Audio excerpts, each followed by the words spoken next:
the first WNBA game you coached or been a part of in San Francisco? It was great. I mean, I thought for an expansion team, they've got a lot of the hard stuff figured out. You know, they've got the arena and the atmosphere is the first thing that stood out. The crowd was awesome. As they build that thing, it's going to be pretty special, I think. But no, it was good. It was obviously they have a pretty good expansion team too. The way they're playing, how hard they're playing. So it felt like a big time road game. Obviously, you know, this is the first game of the season when it's been clean injury report. That doesn't happen often, you know, every day during a 44 game season. I'm afraid to say anything. I'm afraid to say anything. It's a kind of, you know, like, you know, navigating, you know, hard waters, you know, to still be 7-0 at this point with kind of the first game that were on paper, everyone's healthy. I know our players have spoken to it, but I think it just says a lot. You know, this has been a resilient group now for a good while. That we kind of take it as it comes. You know, whoever's ready to play is ready to play. We worked through some stuff. You know, Mac not being here to start, and then Fee out in Phoenix, and doesn't mean we're always playing amazing, but we just kind of stick with it and band together and get the job done. Yeah, I mean, how much does that resiliency just carry through game by game? I mean, just the way you guys perform in the clutch stands out. I know the feeling within the group is we'd like to start a little better, and we'd like to put 4 quarters together a little bit more. But it's also a hard league, and you know, we're not flying under the radar on anybody this year either. So you try to take a team's punch early. We'd rather throw the first punch a little bit more, but and then we just kind of hang in there and make enough plays to get the job done. And I think when we've strung stops together, especially, it's really helped our offense. What was the difference defensively in that second half on Sunday? Playing harder, as I think was the message at halftime. Getting up, being more disruptive, pressuring the ball, making the extra effort, not letting teammates just be out there on an island one-on-one. All the good, you know, nothing fancy, all just the good fundamental stuff that you have to do to be a great defensive team. How has your first 7 games with the Lynx been? I mean, being one of the lead assistants to Cheryl.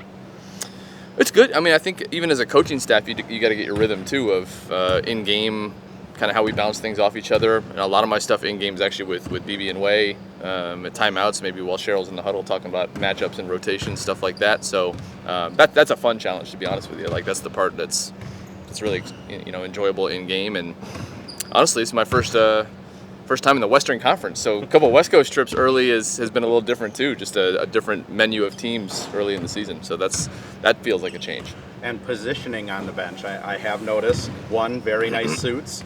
2, oh, thanks. Your position between Cheryl and the referees a lot. Am I? How's that experience? The BB and Way were telling me to go get her the other day.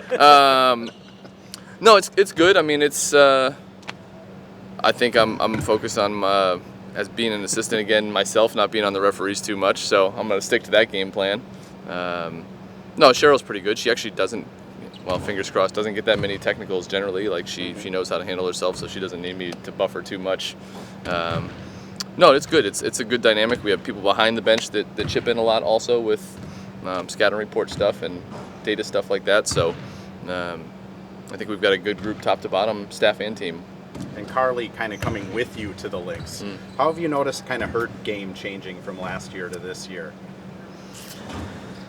Probably playing a little bit more at the shooting guard spot with the roster that we have. Last year I kind of started her at 3 for a good chunk of the season. We were a little bit smaller on the perimeter. You know, obviously she started the first few games, but we knew once Mac was back that was going to change. That wasn't, you know, something that caught her off guard. So I think she's a natural fit with this group. Teammates like her. They trust her to shoot the ball. And now she just, you know, a little bit small adjustments of different terminology and schemes and stuff. But, I mean, I heard Stanford's a decent academic school, so she'll figure it out. She'll be okay. Yeah. 7 games into the season. I know it's a long season ahead, but what do you like most about the way you guys are playing right now? I think we have flashes or periods of time every game where we really put it together and the ball starts moving and we get really connected defensively. I'm sure every coach in the league would tell you the same, that the challenge is doing it for extended periods of time, night after night. You know, quick turnaround from a road trip to Tuesday night, and it's like, all right, let's grow, let's take a step. Let's not just decide we can play 1 quarter or 2 quarters. Let's do it for a whole game. That being said, what's kind of the satisfaction level of being 7-0? Are you guys feeling like there is still a long way you guys can go to getting better? Absolutely. I think that was the message kind of from everybody walking out the other day. The games come thick and fast. You got the minute you start enjoying being 7-0, you're not 7-0 anymore. So I think that's where it's good to have player and obviously Cheryl's leadership nobody's satisfied with that. We're on to tonight's game, and we know we got a long ways to go. Thanks, Coach. Yep. Thank you all.